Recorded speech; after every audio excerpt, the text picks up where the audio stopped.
Hello students of class 8। আমরা আগের ভিডিওতে তোমাদের লাস্ট চ্যাপ্টার মিন্স আলো অধ্যায়টি শেষ করেছি। এবারে রসায়নের একটা নতুন অধ্যায় শুরু করছি, সেটার নাম হচ্ছে পদার্থের প্রকৃতি।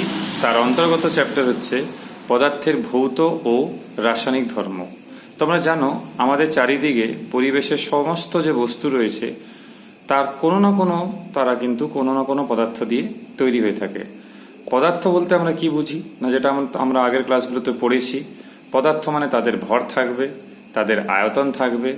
এছাড়া পদার্থের জাড্য ধর্ম মানে কি, যে ধর্মের জন্য পদার্থ গতিশীল বা স্থিতিশীল অবস্থায় পরিবর্তনকে বাধা দেয় সেই ধর্ম তার মধ্যে থাকবে। তোমরা জানো পদার্থের যে ভৌত অবস্থা সেই ধারণা যদি আমরা প্রয়োগ করি তাহলে পদার্থ হবে কত, তিন রকমের।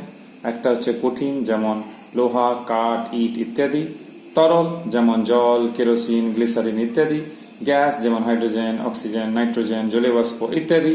তাহলে পদার্থেরই কঠিন, তরল, গ্যাসীয় পদার্থ, এটা একটা ক্লাসিফিকেশন কিংবা শ্রেণী বিভাগ। আমরা তোমাদের বইতে দেখবে এই যে সাধারণ অবস্থায় থাকা যে পদার্থ, যেগুলো তোমরা সচরাচর নাম শুনেছো, দেখেছো, সেই পদার্থগুলো একটা লিস্ট করা আছে এখানে। পারদ থেকে শুরু হয়েছে, তোমরা দেখতে পাচ্ছ পারদ আছে, সোনা আছে, অক্সিজেন আছে, বিভিন্ন রকম পদার্থগুলো রয়েছে। নিচে এই ছকটা পূরণ করতে হবে, ঠিক আছে?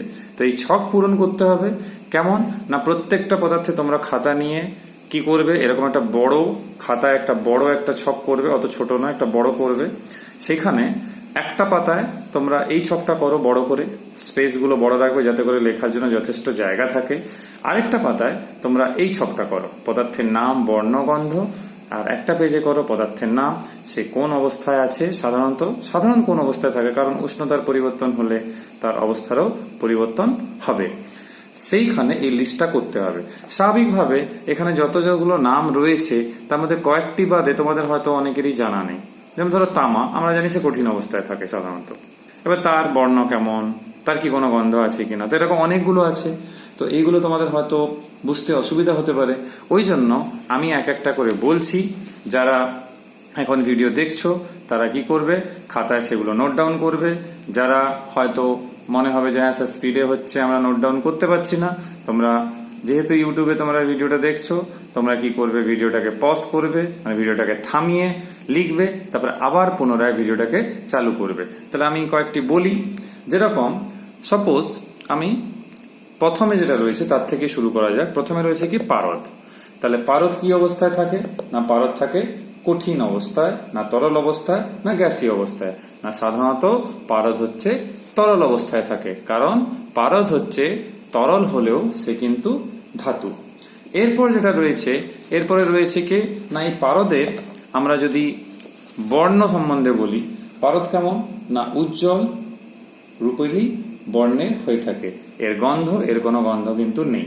এরকম অসংখ্য রয়েছে, আমি চেষ্টা করছি যতটা বেশি বলা যায় সেটা আমি বলে দেওয়ার চেষ্টা করছি। নেক্সট যেটা হচ্ছে সেটা রয়েছে কি না, সোনা। এইবারে সোনার ক্ষেত্রে কি না, সোনা কঠিন, তোমরা জানো। বর্ণ কেমন না, উজ্জ্বল হলুদ, গন্ধ কিন্তু নেই।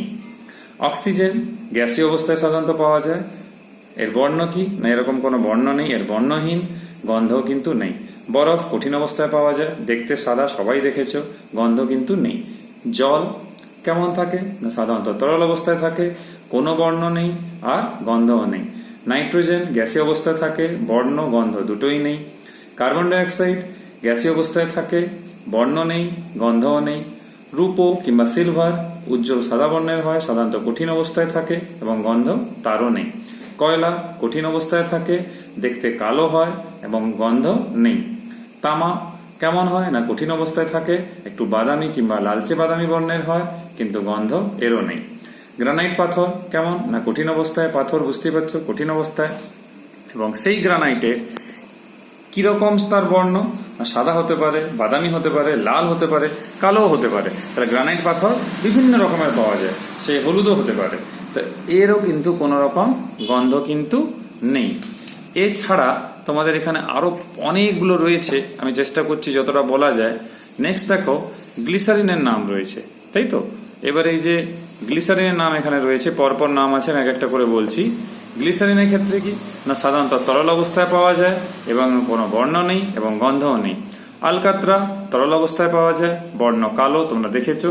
আবার একটা নির্দিষ্ট একটা বিশেষ গন্ধ থাকে। তুঁতে কিংবা কপার সালফেট কঠিন অবস্থায় পাওয়া যায়, দেখতে নীল বর্ণের হয়, গন্ধ কিন্তু নেই। সালফার কিংবা গন্ধক কঠিন অবস্থায় পাওয়া যায়, বর্ণ হলুদ, এরও কিন্তু গন্ধ নেই। ফসফিন এটি গ্যাসীয় অবস্থায়, pH3 এর সংকেত, এর বর্ণ নেই, পচা মাছের গন্ধযুক্ত এই গ্যাস।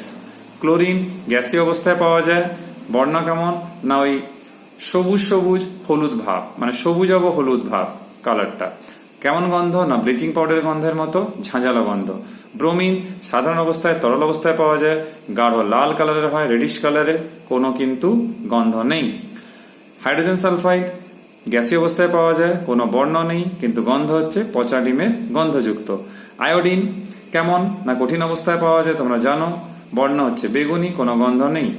মোম কেমন হয় না মোম হচ্ছে তোমরা জানো দেখতে কঠিন অবস্থায় থাকে, আর বর্ণ কেমন না সাদা, আর কোনো গন্ধ নেই। নিকেল কঠিন অবস্থায়, এরও কিন্তু বর্ণ কেমন না একদম সিলভারের মতো সাদা, এরও কোনো গন্ধ নেই।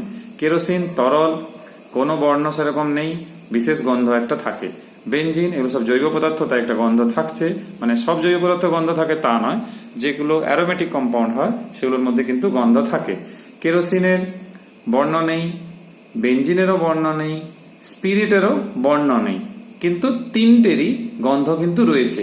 স্পিরিটের তো আবার বেশ মিষ্টি মিষ্টি গন্ধযুক্ত থাকে, তোমরা দেখেছো অনেক কাঠের দোকানেও দেখেছো তোমরা স্পিরিটটা, হাতে নিয়েও দেখেছো, ডাক্তারি স্পিরিট গুলোও তোমরা দেখেছো। তাহলে এগুলো সব হচ্ছে কিন্তু জৈব যৌগগুলো, আর এগুলো সব তরল অবস্থায় পাওয়া যায়। অ্যামোনিয়া গ্যাসীয় অবস্থায়, কোনো বর্ণ নেই, আর গন্ধ ঝাঁঝালো ক্ষারীয়। পটাশিয়াম পারম্যাঙ্গনেট কঠিন অবস্থায়, পটাশিয়াম ডাইক্রোমেট কঠিন অবস্থায়, ন্যাপথলিন কঠিন অবস্থায়, কর্পূর কঠিন অবস্থায়। এদের মধ্যে পটাশিয়াম পারম্যাঙ্গনেট গাঢ় বেগুনি বর্ণের হয়, আর কি এর কোনো গন্ধ নেই। পটাশিয়াম ডাইক্রোমেট কমলা বর্ণের হয়, এর কোনো গন্ধ নেই। ন্যাপথলিন সাদা বর্ণের হয়, তোমরা দেখেছো ন্যাপথলিন বলগুলো, সেগুলো হচ্ছে বিশেষ একটা গন্ধ রয়েছে, গন্ধ দেখেই মানে গন্ধটা তোমরা নাকে দিলেই বুঝতে পারবে যে এটা ন্যাপথলিন বলে। এবারে কর্পূর যেন সাদা, বিশেষ গন্ধযুক্ত। পেট্রোল কিংবা আমাদের এই যে হলুদ কিংবা কাঁসার মতো বর্ণ, তোমরা দেখেছো গাড়িতে যে পেট্রোল ভরা হয় তার বর্ণ কেমন হয় সেটাও তোমরা জানো। এছাড়া তোমরা পেট্রোলের বিশেষ গন্ধ আছে সেটাও জানো। হাইড্রোজেন গ্যাসীয় অবস্থায় পাওয়া যায়, কোনো বর্ণ নেই, কোনো গন্ধ নেই। পোড়াচুন সাদা বর্ণের কঠিন, কোনো গন্ধ নেই, কোনো বর্ণ নেই। নিশাদল কঠিন অবস্থায় সাদা বর্ণের, কোনো গন্ধ নেই। সোডিয়াম ধাতু কঠিন অবস্থায় কেমন হয় না ধূসর বর্ণের, কোনো গন্ধ নেই। ক্লোরোফর্ম তরল অবস্থায় পাওয়া যায় এবং এর কোনো বর্ণ নেই, কিন্তু গন্ধ রয়েছে, যেটা চেতনানাশক হিসেবেও ব্যবহার করা হয়, আবার শল্য চিকিৎসাতেও ব্যবহার করা হয়। চুনাপাথর ক্যালসিয়াম কার্বনেট কঠিন অবস্থায় পাওয়া যায়, বর্ণ সাদা, তোমরা চক দেখেছো সেটা সেরকমই, আর গন্ধ হচ্ছে এর কোনো নেই। তাহলে এই যে আমরা বিভিন্ন লিস্টগুলো দেখলাম, যেটা তোমরা এখানে বইতে উপরের দিকে নাম রয়েছে, তো এই নামগুলো নিয়ে যেগুলো আমি বললাম সেগুলো তোমরা খাতায় নোট ডাউন করবে, ওগুলো মনে রাখবে, পরীক্ষাতে ওগুলো আমাদের কাজে লাগবে। এইখানে আমরা যেটা লক্ষ্য করে দেখলাম, তাহলে কঠিন তরল গ্যাসীয় তিনটে অবস্থা থাকছে। এই তিনটে অবস্থা দেখো, কঠিন অবস্থা, তরল অবস্থা, গ্যাসীয় অবস্থা। আবার তাপের প্রভাবে কিন্তু আমরা এই পরিবর্তনগুলো কিন্তু লক্ষ্য করতে পারি। যেরকম ধরো তোমাদের বইতে একটা পরীক্ষা নিয়ে বলা হয়েছে যে একটা বিকারের মধ্যে আমরা 10 গ্রাম বরফ নিলাম, আর এইখানে আমি ছবিটা দেখালে তোমরা ভালো বুঝতে পারবে। এই যে ছবিটা তোমরা দেখতে পাচ্ছ, একটা পরীক্ষাগারে কি করলাম না, সে থার্মোমিটার যে পরীক্ষাগারে ব্যবহার হয় তার সেটা বরফের মধ্যে ডোবানো হয়েছে, তোমরা যেটা দেখতে পাচ্ছ। এবারে এরকম ব্যবস্থাপনা করলো যেরকম ছবিতে রয়েছে, পারদকুণ্ড যেন বরফের মধ্যে ডোবানো থাকে।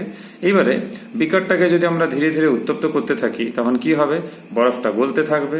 এবার তাপের উৎস যদি সরিয়ে নেওয়া হয়, এবার যদি থার্মোমিটারের সাহায্যে তাপমাত্রাগুলো লেখা হয়, তাহলে কি হবে না, যত আমরা তাপমাত্রা বাড়াবো তাহলে বরফগুলো গলে জলে পরিণত হবে, এবং সেই তাপমাত্রাগুলো আমরা খাতায় লিখে যদি রাখি, কঠিন অবস্থা থেকে সেই বরফ যে কঠিন অবস্থায় আছে সে তরল মানে জলে পরিণত হবে। এবারে কাঁচের দণ্ড যে বিকারের মধ্যে রাখা আছে, যদি আমরা রাখি এখানে, এবারে বিকারের জলকে যদি তাপ দেওয়া হয়, এবারে কাঁচের দণ্ড দিয়ে সে যদি জলকে নাড়াতে থাকা হয়, তাহলে কি দেখবো আমরা, যতক্ষণ না বিকারের জল ফুটতে শুরু করতে, ততক্ষণ সমস্ত জল ফুটতে শুরু করবে। যখন সমস্ত জল ফুটতে শুরু করবে, থার্মোমিটারকে নিচের ছবির মতো ফুটন্ত জলের বাষ্পের সম্পর্কে, দেখতেই পাচ্ছ বাষ্পের সম্পর্কে রাখতে হবে। তাহলে কি দেখলাম না, মোরাল অফ দি স্টোরি হচ্ছে কঠিন থেকে তরল এবং তরল থেকে গ্যাসীয় অবস্থায় পরিণত হওয়ার সময় যা যা ঘটনা ঘটলো সেগুলো যদি আমরা লিস্ট আউট করি কিংবা খাতায় লিখে রাখি, তাহলে সেখান থেকে বুঝতে পারছি যখন বরফ থেকে জলে পরিণত হচ্ছে, তখন যে লিনতাপের কথা বলা হচ্ছে, তখন সে কঠিন অবস্থা থেকে তরল অবস্থায় হচ্ছে, কিন্তু উষ্ণতার কোনো পরিবর্তন হচ্ছে না। সেই বরফ গলে জলে পরিণত হওয়া বলো কিংবা জল থেকে হয়, তখন কি থাকছে না, সেগুলো কিন্তু সেই 0°C এই বরফ গলছে, তার গলনাঙ্ক 0°C, সেই তার স্ফুটনাঙ্ক কিন্তু 100°C থাকে। তার মানে কোনো তরলের উপস্থিত চাপ পরিবর্তিত হলে তরলের স্ফুটনাঙ্ক কিন্তু পরিবর্তন হতে পারে, যদি পরিবর্তন না হয় তাহলে কিন্তু স্ফুটনাঙ্ক পরিবর্তন হবে না। নির্দিষ্ট চাপে বিভিন্ন বিশুদ্ধ কঠিনের যেমন নির্দিষ্ট গলনাঙ্ক থাকে, একইভাবে বিভিন্ন বিশুদ্ধ তরলে নির্দিষ্ট স্ফুটনাঙ্ক থাকে। বিশুদ্ধ তরল বলার উদ্দেশ্য এই কারণেই বলা হচ্ছে, কারণ হচ্ছে তরল যদি বিশুদ্ধ না হয়, তার মধ্যে যদি কোনো অপদ্রব্য মেশানো থাকে, তাহলে স্ফুটনাঙ্কের কিন্তু পরিবর্তন হবে। এইখানে একটা লিস্ট দেখতে পাচ্ছ যে বিভিন্ন কঠিন বিশুদ্ধ পদার্থের নাম লেখা রয়েছে, তাদের গলনাঙ্ক দেখো একটা নির্দিষ্ট রয়েছে, তরলেরও লেখা রয়েছে, তাদেরও তাদেরও স্ফুটনাঙ্ক কিন্তু নির্দিষ্ট রয়েছে। এবার তোমাদের মনে হতে পারে যে এগুলো কি আমরা তাহলে কি মনে রাখবো? না, মনে রাখতে হবে তা নয়, কিন্তু মোটামুটি একটা ধারণা রাখো যে লোহার ক্ষেত্রে কত বেশি দেখো বাকিদের তুলনায়।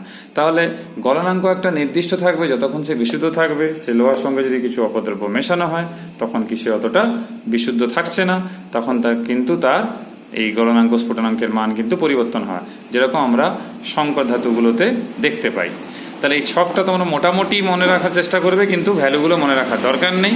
শুধু ধারণাটা রাখো যে কঠিন পদার্থের ক্ষেত্রে গলনাঙ্ক কেমন আর তরল পদার্থের ক্ষেত্রে স্ফুটনাঙ্ক দেখো কত কম। তো এই ধারণাটা থাকলেই চলবে। তোমাদের এই একটা ব্লক ডায়াগ্রাম কিংবা একটা ছক রয়েছে, কিংবা যেটাকে আমরা রেখাচিত্র বলি, এটা একটু মাথায় রাখবে। কঠিন, তরল, গ্যাসীয়। তো লক্ষ্য করে দেখো, কঠিন যখন তাপ দেওয়া হচ্ছে সে তরলে পরিণত হচ্ছে, তরল থেকে তাপ নিষ্কাশিত করলে সে আবার কঠিনে পরিণত হচ্ছে, যেরকম জল থেকে বরফ এবং বরফ থেকে জলে পরিণত হয়। আবার তরল থেকে যে গ্যাসীয় অবস্থা, তাহলে তরল থেকে গ্যাসীয় অবস্থা আমরা বলবো যখন তরলে যখন তাপ দেবো তখন সে গ্যাসে পরিণত হবে। আবার গ্যাস থেকে তরল, তার মানে কি হবে না, যখন আমি তাপ নিষ্কাশন করে নেবো সে আবার তরলে পরিণত হয়ে যাবে। তাহলে এটা মাথায় রাখবে তোমরা। আর নিচে যেটা রয়েছে এটা সরাসরি কঠিন থেকে গ্যাসীয় অবস্থা, তাহলে তাপ গ্রহণ, গ্যাসীয় থেকে কঠিন অবস্থা, তাহলে তাপ বর্জন। নিচে একটা হাতে কলমে একটা পরীক্ষা দেওয়া রয়েছে, তো এইটা পরীক্ষার সম্বন্ধে একটু বলি। এইখানে দেখো কিছুটা কর্পূর যে গুঁড়ো, সে কর্পূর গুঁড়োটাকে ছবির মতো করে এরকম কিন্তু একটা, সেই যে কি বলবো, ওই যে চীনামাটির যে তৈরি প্লেট, সে প্লেটটা নেওয়া হয়েছে। প্লেটের উপরে রাখা যে কর্পূরের যে গুঁড়ো রয়েছে সেটা ছবির মতো এরকম একটা ফানেলের মধ্যে দিয়ে ঢাকা দিয়ে দাও। ফানেলের মুখটা একদম তুলো দিয়ে বন্ধ করে দাও। এবারে ফানেলের গায়ে একটা জল ভেজানো ফিল্টার কাগজ দিয়ে দাও। এবার চীনামাটির তৈরি যে প্লেট রয়েছে এখানে নিচে বার্নার দিয়ে তাকে উত্তপ্ত করো। কি ঘটছে সেটা লিখতে হবে। এই একই পরীক্ষা কর্পূরের বদলে ন্যাপথালিন, আয়োডিন, অ্যামোনিয়াম ক্লোরাইড, যাকে তোমরা নিশাদল বলো, প্রত্যেককে করে দেখলে আমরা এই ছকটা, মানে এখান থেকে পরিষ্কার বুঝতে পারবো যে সাধারণ উষ্ণতায় কিংবা চাপে যেরকম কঠিন অবস্থা গ্যাসীয় পদার্থ যেখানে লেখা আছে না, এই পদার্থগুলি সাধারণ উষ্ণতা ও চাপে কেবলমাত্র দুটো অবস্থা দেখায়, সেটা হচ্ছে কঠিন এবং গ্যাসীয়। তরল অবস্থা কিন্তু পাওয়া যায় না। সেইটা যদি আমরা একটা ছক তৈরি করি, ছক তো এখানে শূন্যস্থান পূরণ রয়েছে, সেটা তোমাদের একটু আমি বলে দিচ্ছি যে সে ছকটা তোমরা এখনই খাতায় লিখে নেবে। তো এই ছকটা আমরা কিভাবে পূরণ করব না, কঠিন তার নির্দিষ্ট আকার আছে, তার নির্দিষ্ট আয়তন আছে, তারা প্রবাহী নয়, তারা ছড়ায় না, একটা জায়গাতে ফিক্স থাকে, কারণ যেহেতু নির্দিষ্ট আকার এবং আয়তন আছে। আর এক্ষেত্রে কি স্থির উষ্ণতায় চাপ প্রয়োগ করলে আয়তনের পরিবর্তন প্রায় হয় না। স্থির চাপে তাপ প্রয়োগ করলে কি ঘটে না, উত্তপ্ত হবে এবং এক সময় তরলে পরিণত হবে। স্থির চাপে তাপ নিষ্কাশন করলে কি ঘটবে না, সে ঠান্ডা হবে, মানে শীতল হবে। তরলের ক্ষেত্রে কি না, এটা হবে নেই। এই ক্ষেত্রে কি হবে, আছে হবে। প্রবাহী ধর্ম অবশ্যই আছে, প্রবাহী ধর্ম। নেক্সট কি না, এটা কি হয় না, পরিবর্তন কম হবে। নেক্সট কি হবে, উত্তপ্ত হতে হতে সে এক সময় বাষ্পে পরিণত হয়ে যাবে এবং ঠান্ডা হয়ে এক সময় কঠিনে পরিণত হয়ে যাবে। গ্যাসের ক্ষেত্রে কি বলবো, নেই হবে, এটাও নেই হবে, প্রবাহী ধর্ম আছে তার মধ্যে, এবং কি হবে, সবচেয়ে বেশি হবে, কারণ অণুগুলোর মধ্যে সবচেয়ে বেশি গ্যাপ থাকে গ্যাসীয় পদার্থের ক্ষেত্রে। নেক্সট কি হবে, তারা উত্তপ্ত হবে এবং ঠান্ডা হয়ে এক সময় তরলে পরিণত হবে। তাহলে এই ছকটা পূরণ করবে তোমরা। আমাদের চারদিকে তোমরা ভালো করেই জানো অসংখ্য কঠিন তরল গ্যাসীয় পদার্থ রয়েছে। তাহলে সব কঠিন পদার্থের ধর্ম নিশ্চিত একই নয়, তেমনি সব তরল বা গ্যাসীয় পদার্থের ধর্ম একই নয়। প্রত্যেক পদার্থের নিজস্ব কিছু কিছু বিশেষ কিন্তু গুণ কিংবা বৈশিষ্ট্য থাকে। যেরকম প্রত্যেকটা, আমরা যদি বিভিন্ন রকমের বই পড়ি তাহলে প্রত্যেকটা বইতে যে একই তথ্য পাবো তা নয়, তাহলে বিভিন্ন বিষয়ের বই পড়লে বিভিন্ন রকমের তথ্য আমরা পেয়ে থাকি। প্রত্যেক পদার্থের নিজস্ব কিছু বিশেষ গুণ বা বৈশিষ্ট্য রয়েছে, যার সাহায্যে ওই পদার্থ সম্বন্ধে আমরা কিন্তু জানতে পারি। এবার প্রশ্ন হচ্ছে, এই যে গুণ যে তাকে অন্য পদার্থ থেকে আলাদা করে, সেটাকেই বলা হয় পদার্থের বৈশিষ্ট্য, কিংবা পদার্থের এই যে বৈশিষ্ট্যগুলোকে আমরা পদার্থের ধর্ম বলে থাকি। পদার্থের ধর্ম দু রকমের হয়ে থাকে, একটা হচ্ছে ভৌত ধর্ম আর একটা হচ্ছে রাসায়নিক ধর্ম। ভৌত ধর্ম আমরা কাকে বলি না, ভৌত ধর্ম হচ্ছে পদার্থের কিছু বিশেষ বৈশিষ্ট্য বা গুণ, যেমন ভৌত অবস্থা, যেমন বলতে পারো সে কেমন দেখতে, তার গন্ধ কেমন, তার বর্ণ কেমন, তাকে স্পর্শ করলে কেমন হয়, তার গলনাঙ্ক কেমন, তার স্ফুটনাঙ্ক কেমন, তার চৌম্বক ধর্ম কেমন, সে জলে কিংবা কোনো দ্রাবকে দ্রবীভূত হয় কি না। এই ধর্মগুলোর সাহায্যে যদি কোনো পদার্থকে কিংবা তার বাহ্যিক অবস্থা কিংবা প্রকৃতির পরিচয় যদি পাওয়া যায়, কিন্তু অভ্যন্তরীণ গঠন সম্বন্ধে কিছু পরিচয় যদি আমরা না পাই, যেটা ভৌত অবস্থা মানে স্বাভাবিকভাবে আমরা আউটার লুকটা দেখি, মানে বাইরের বাহ্যিক গঠনটা দেখছি, কিন্তু ভেতরের কোনো গঠন আমরা দেখি না, এই ধর্মকে আমরা বলে থাকি ভৌত ধর্ম। তার মানে সে রাসায়নিক বিক্রিয়াতে অংশগ্রহণ করতে পারবে কি না, যেটা তার পরমাণুর উপরে ডিপেন্ড করে, সেটা কিন্তু ভৌত ধর্মের সাহায্যে আমরা জানতে পারি না। তার মানে ভৌত ধর্ম দিয়ে আমরা বলতে পারবো না সেই পদার্থটি সে রাসায়নিক কোনো বিক্রিয়াতে অংশগ্রহণ করবে কি করবে না। তাহলে রাসায়নিক ধর্ম কি না, যে ধর্ম থেকে কোনো পদার্থের অন্য পদার্থের সঙ্গে বিভিন্ন বিক্রিয়ায় অংশগ্রহণ করার প্রবণতা ও ক্ষমতা লক্ষ্য করা যায়, তাকেই ওই পদার্থের রাসায়নিক ধর্ম কিন্তু বলা হয়। তাহলে কি মনে রাখবো না, যে ধর্ম থেকে কোনো পদার্থের অন্য পদার্থের সঙ্গে বিক্রিয়ায় অংশগ্রহণের যে প্রবণতা কিংবা ক্ষমতা সেটা লক্ষ্য করি, সেটা হচ্ছে রাসায়নিক ধর্ম। যেমন ধরো কারোর সাথে কোনো বিক্রিয়া করছে, কারোর সাথে বিক্রিয়া করছে না, সেটা কিন্তু আমরা রাসায়নিক ধর্মের সাহায্যে জানতে পারি। যেমন ধরো তড়িৎ বিশ্লেষণে কি হয় না, তড়িৎ প্রবাহ পাঠানো হয়, সেখানে জল কি হয় না, হাইড্রোজেন এবং অক্সিজেনে ভেঙে যায়। তো এটা কি ধর্ম না, এটা হচ্ছে জলের রাসায়নিক ধর্ম। আবার সালফারকে বাতাসে পোড়ালে ঝাঁঝালো গন্ধযুক্ত সালফার ডাইঅক্সাইড উৎপন্ন হয়, এটা কি না, এটা হচ্ছে সালফারের রাসায়নিক ধর্ম। ঠিক একইভাবে কার্বনের ক্ষেত্রে C+O2, সেটা কার্বনের রাসায়নিক ধর্ম। লঘু সালফারিক অ্যাসিডের সঙ্গে যখন আমরা জিঙ্কের ছিবড়ে কিংবা ধাতুর টুকরো যোগ করা হয়, তখন হাইড্রোজেন গ্যাস পাওয়া যায়। কিন্তু এর মানে এটা নয় যে সে অন্য সবগুলো অ্যাসিডের সঙ্গে বিক্রিয়া করে হাইড্রোজেন দেবে। তাহলে এটা জিঙ্কের কিন্তু রাসায়নিক ধর্ম। আমরা একটা উদাহরণ দেখবো, যেটা পাশের ছবিতে রয়েছে, যে এরকম তিনটে পাত্র নিলাম, কিছুটা লোহার টুকরো নিলাম, জল নিলাম, অক্সিজেন নিলাম। ছবি দেখে বলতে হবে কোনটা কি না, বুঝতেই পারছো কঠিন, তার মানে এটা লোহা হবে। এবারে কি থাকছে না, এটা বর্ণহীন, কিছু দেখতে পাওয়া যাচ্ছে না, তাহলে এখানে কোনো গ্যাস রয়েছে। তো এখানে জল একটা স্তর, একটা দেখতেই পাচ্ছি সে পাত্রের আকারের মতো নিয়েছে, তাহলে বি এর ক্ষেত্রে আমরা সেটা জল বলবো, আর সি এর ক্ষেত্রে সেটা আমরা গ্যাস বলবো। তাহলে লক্ষ্য করে দেখো, পদার্থের ভৌত অবস্থা থেকেও আমরা কিন্তু সহজে চিনতে পারছি। আমাদের যদি চারটে পাত্রের মধ্যে যদি তোমাদের ধরো একটাতে পেন্সিলের শীষ, একটাতে পেন্সিলের শীষের মতো সরু লোহার তার, আর একটা গ্লিসারিন, অন্যটা যদি জল দেওয়া হয়, আমরা যদি চোখ বন্ধ করি তাহলেও কিন্তু আঙুলে ধরে কিংবা আমরা হাতে নিয়ে সেটা সহজে বলতে পারবো। যেমন জল, সেটা হাতে লাগলেই বুঝতে পারবো ওটা জল। কোনো তার আছে, পেন্সিলের শীষ আছে, সেগুলো কিন্তু স্পর্শ করে নিজের ইন্দ্রিয়র সাহায্যে, অনুভূতির সাহায্যে আমরা কিন্তু বুঝতে পারবো। এটা আমরা একটা ছক তৈরি করতে পারি, যেরকম তোমাদের এখানে রয়েছে। তোমরা জানো লোহাকে টাচ করলে কেমন ফিল হয়, কাঠিন্য ভাবটা ফিল হয়। পেন্সিলের শীষের ক্ষেত্রে একটা নরম ভাবটা ফিল হয়। গ্লিসারিনের ক্ষেত্রে একটা চিটচিটে ভাব থাকবে হাতে লাগলে, যেটা জলের ক্ষেত্রে হয় না, জলের ক্ষেত্রে যে ভেজা ভাবটা থাকে। তাহলে এগুলো দেখে কিন্তু আমরা পদার্থকে চিনতে কিন্তু পারবো। তার মানে আমরা কি লক্ষ্য করলাম, স্পর্শ দ্বারাও কিন্তু অনেক পদার্থকে শনাক্ত করা যায়। এবারে ভাবো, আমরা যদি বিভিন্ন রকমের পদার্থ যে আশেপাশে দেখি, সেগুলোকে যদি একসাথে এক জড়ো করে যদি সেগুলোটা লিস্ট করি, তাহলে কার কোন ভৌত ধর্ম দেখে চিনতে পারছি, তাহলে আমরা ইজিলি পারবো। যেরকম তোমাদের এখানে দুটো পাত্রের মধ্যে একটাতে ন্যাপথলিন গুঁড়ো একটাতে কর্পূর গুঁড়ো দেওয়া হয়েছে। বলছে তুমি পদার্থের অন্য কোন ভৌত ধর্ম ব্যবহার করে পদার্থটা শনাক্ত করবে, তোমার উত্তরের সপক্ষে যুক্তি দাও। তাহলে তোমাদের এখান থেকে কি করতে হবে না, এটা করতে হবে যে যুক্তি দিয়ে বোঝানোর চেষ্টা করতে হবে যে কি যুক্তি প্রয়োগ করে আমরা পদার্থটাকে কিন্তু চিনতে পারছি। তো এটা একটু মাথায় রাখতে হবে তোমাদের, যে কিভাবে তোমরা এটা চেনার চেষ্টা করবে সেটা কিন্তু ভালো করে সবাইকে জেনে রাখতে হবে। যেরকম ধরো শুধু যে এই পদার্থ সেটা নয়, অন্য কোনো পদার্থের ক্ষেত্রেও কিন্তু এটা কিন্তু কাজে লাগবে। যেরকম এখানে তোমাদের যেহেতু ন্যাপথলিন আর কর্পূরের গুঁড়োর কথা বলেছে, সে অন্য পদার্থ দিয়ে বলা যেতে পারে। যেরকম এখানে আমরা কেরোসিন, পেট্রোল এবং সর্ষের তেল, নারকেল তেল দেওয়া হয়েছে। তুমি কি ন্যাপথলিন ও কর্পূরকে যে ধর্মের সাহায্যে শনাক্ত করলে, এই ধর্মের সাহায্যে কি শনাক্ত করা যাবে না? এরা হচ্ছে তরল, তারা ছিল কিন্তু কঠিন ছিল। তাহলে কঠিনের ক্ষেত্রে যে নিয়মটা আমি প্রয়োগ করতে পারবো, তরলের ক্ষেত্রে সেটা তো পাচ্ছি না আমরা। তাহলে আমরা কি বলবো না, গন্ধের সাহায্যে আমরা কিন্তু প্রথম ক্ষেত্রে, মানে যে ক্ষেত্রে আমরা কর্পূর এবং ন্যাপথলিন ছিল, আমরা গন্ধের সাহায্যে কিন্তু শনাক্ত করতে পারি। কারণ কর্পূর এবং ন্যাপথলিন উভয়েরই কিন্তু যদি আমরা নাও চোখে দেখি, যদি একটু নাকের কাছে আনি, তাহলে কিন্তু আমাদের ইন্দ্রিয়ের সাহায্যে সেটা আমরা বুঝতে পারবো যে বিশেষ গন্ধ রয়েছে। তাহলে বলতে পারি প্রথম ক্ষেত্রে, মানে এই ক্ষেত্রে কর্পূর এবং ন্যাপথলিনকে আমরা বিশেষ গন্ধের সাহায্যে তাকে শনাক্ত করতে পারছি। ওয়ারাস দ্বিতীয় ক্ষেত্রে, এই ক্ষেত্রে কি, এই ক্ষেত্রে আমরা বলতে পারি যে ন্যাপথলিন এবং কর্পূরকে যেরকম আমরা গন্ধের সাহায্যে শনাক্ত করতে পারছি, কেরোসিন, পেট্রোল, সর্ষের তেল, নারকেল তেল এগুলোকে বিশেষ গন্ধ কিন্তু রয়েছে।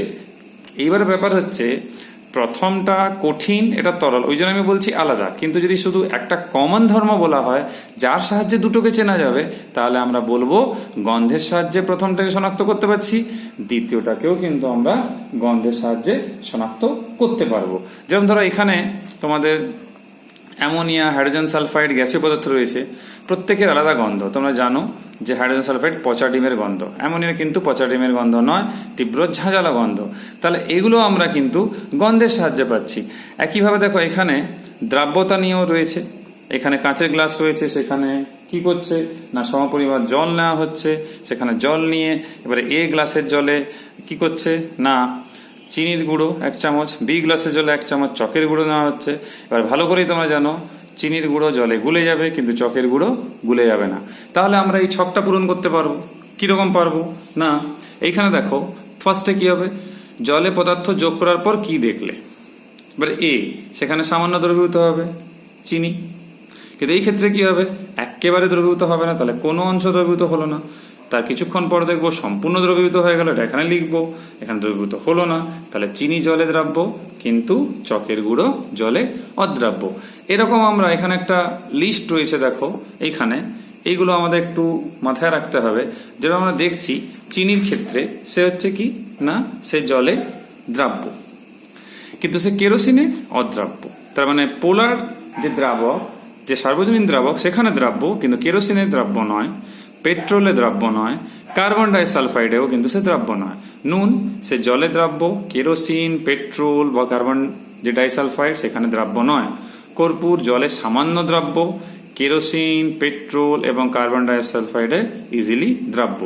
তুঁতের গুঁড়ো মানে কপার সালফাইডের গুঁড়ো সে জলে দ্রাব্য, কিন্তু কেরোসিন, পেট্রোল, কার্বন ডাইসালফাইডে দ্রাব্য নয়, মানে অদ্রাব্য। এগুলো মনে রাখতে হবে, শর্ট প্রশ্নতে লাগবে। সালফার জলে অদ্রাব্য, কেরোসিনেও অদ্রাব্য, পেট্রোলে অদ্রাব্য, কিন্তু কার্বন ডাইসালফাইডে দ্রাব্য। তাহলে মনে রাখতে হবে শুধু একটাতেই সে দ্রাব্য হচ্ছে। তাহলে আমরা কি দেখলাম, বিভিন্ন দ্রাবকে দ্রবীভূত হওয়ার যে ক্ষমতা বা দ্রাব্যতা, সেটা নিয়েও কিন্তু বেশ কিছু পদার্থকে শনাক্ত করা যায়। শুধু যে স্পর্শ করে কি শুধু যে গন্ধ দিয়ে তা নয়, আমরা কিন্তু দ্রাব্যতা দিয়েও করতে পারি। একইভাবে আরেকটা ভৌত ধর্ম রয়েছে, যেরকম ধরো চৌম্বক ধর্ম, অর্থাৎ আমরা দুটো নিয়েছি পদার্থ, দেখো আমরা চুম্বক দিয়ে চুম্বকটাকে কাছে নিয়ে আসছি। এবার একটা ক্ষেত্রে দেখলাম চুম্বক দ্বারা সে আকৃষ্ট হচ্ছে, আর একটা ক্ষেত্রে দেখলাম চুম্বক দ্বারা আকৃষ্ট হচ্ছে না। তাহলে পদার্থ কেমন নিয়েছিলাম না একটা তামার টুকরো, একটা লোহার টুকরো। যেহেতু তামার টুকরো চৌম্বক পদার্থ নয়, তাই সে আকর্ষণ হয়নি। আর যেহেতু লোহা হচ্ছে চৌম্বক পদার্থ, একটা অয়স্চৌম্বক পদার্থ, তাই সে আকর্ষিত হয়েছে। তাহলে এখান থেকে আমি ইজিলি বলবো এখানে তামা লিখবো, আর নিচেরটায় আমরা লিখবো লোহা, যেহেতু সে চুম্বক দ্বারা আকৃষ্ট হয়েছে। একইভাবে আমরা যদি চুম্বকের সাহায্য নিই, চুম্বকের সাহায্যে নিয়ে যে বিভিন্ন রকমের পদার্থের নাম তোমরা দেখতে পাচ্ছ এখানে, যেরকম এখানে নিকেল রয়েছে, রূপো রয়েছে, এরকম তো আমরা দেখতে পাচ্ছি। এরকম বিভিন্ন পদার্থের নাম নিয়ে আমরা সেগুলো করতে পারি। যেগুলো একটা লিস্ট করব, সেই লিস্ট দেখে কিন্তু আমরা বলতে পারবো কোনটা কাকে আকর্ষণ করছে কি করছে না। যেরকম ধরো এখানে নিকেল আছে, কি আছে না তার চৌম্বক ধর্ম আছে আমরা জানি, তাই তো। কোবাল্ট তারও চৌম্বক ধর্ম আছে। এবার রূপো তার চৌম্বক ধর্ম নেই, অ্যালুমিনিয়াম তার চৌম্বক ধর্ম কিন্তু নেই। একইভাবে তার মানে কি, তার মধ্যে চুম্বক পাশে নিয়ে এলে সে আকর্ষিত হবে না। তাহলে আমরা এখানে এই যে প্রত্যেক বিশুদ্ধ কঠিন পদার্থের নির্দিষ্ট গলনাঙ্ক আছে, আবার এটাও জানলাম প্রত্যেক বিশুদ্ধ তরলের কিন্তু নির্দিষ্ট স্ফুটনাঙ্ক আছে। তাহলে যদি আমরা এই এ বি সি ডি যেরকম নাম করা রয়েছে, 4টা পাত্র রয়েছে, সেখানে এ বি পাত্রে 2টো কঠিন পদার্থ, সি ডি পাত্রে 2টো তরল পদার্থ নিলাম, এবং এ ও বি পাত্রে পদার্থের গলনাঙ্ক যথাক্রমে ধরো 659 ডিগ্রি সেলসিয়াস এবং 1063 ডিগ্রি সেলসিয়াস। তাহলে এ এবং বি পাত্রের পদার্থ দুটি কি কি, এই আগে দেওয়া গলনাঙ্ক স্ফুটনাঙ্ক সারণীর সাহায্য নাও। তাহলে আমরা যে কোনো একটা নাম নিতে পারি। সাপোজ আমরা যদি এ একটা কঠিন, সাপোজ যদি আমি বলি অ্যালুমিনিয়াম, আর বি সোনা। কেন না, আমরা এ বি পদার্থের যে গলনাঙ্ক রয়েছে আমরা যে কোনো দুটো ধরবো। ধরো আমি অ্যালুমিনিয়ামের ধরলাম আর সোনার ধরলাম, তাহলে সেখানে আমার কাছে লিস্ট আছে। সেই লিস্টে মনে করে দেখো, আমি তোমাদের একটু আগেই বলেছিলাম সেখানে একটা গলনাঙ্কের এরকম লিস্ট রয়েছে। তো সেই যে দুটো মান নিলাম, আমি যে কোনো দুটো মান নিতে পারি। ধরো অ্যালুমিনিয়ামের মান নিলাম, আর এদিকে হয়তো সোনার মান নিলাম, সব না হলে জিঙ্কের মান নিলাম, যেটা খুশি দুটো না, সেখান থেকে আমরা ইজিলি শনাক্ত কিন্তু করতে পারবো। একইভাবে সিডিতে দেখো এখানে রয়েছে কত না, আমরা অ্যালুমিনিয়াম এবং সোনার কেন বললাম না 659, 1063, তাহলে এরা অ্যালুমিনিয়াম আর সোনারই ছিল। এই ক্ষেত্রে দেখো 78.3 আর 56 রয়েছে। তাহলে 78.3 আর 56, তাহলে সি হচ্ছে কে না ইথাইল অ্যালকোহল হবে। আর ডি পাত্রের তরল কি হবে, ডি পাত্রের তরল হবে অ্যাসিটন। কারো যদি সন্দেহ হয় যে স্যার কি করে বলতে পারছেন, না এখানে দেখবে যে মানটা রয়েছে সেই এই ছকে যে মানটা রয়েছে সেটা প্রশ্নের সাথে মিলিয়ে নেবে, আর এই ছকে যে মান রয়েছে প্রশ্নের সঙ্গে মিলিয়ে নেবে। তাহলে সেখানেই দেখতে পাবে যে 78.3 কার ইথাইল অ্যালকোহলের রয়েছে, আর 56 কার না 56 রয়েছে অ্যাসিটনে। তাহলে সেই জন্য আমরা এখানে বলতে পারছি যে এইটা কিসের জন্য না, এইটা থাকছে আমাদের স্ফুটনাঙ্ক কিংবা গলনাঙ্কের সাহায্যেও পদার্থকে কিন্তু আমরা শনাক্ত করতে পারি। তাহলে আমরা কি বলবো, বিশুদ্ধ কঠিন পদার্থের গলনাঙ্ক এবং বিশুদ্ধ তরল পদার্থের যে স্ফুটনাঙ্ক সেটা যদি জানা থাকে, তাহলে আমরা সহজেই বিভিন্ন বিশুদ্ধ কঠিন এবং তরলকে শনাক্ত কিন্তু করতে পারি।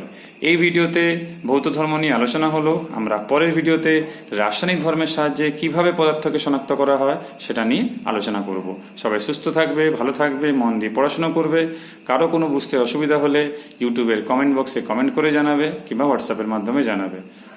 Till then, by.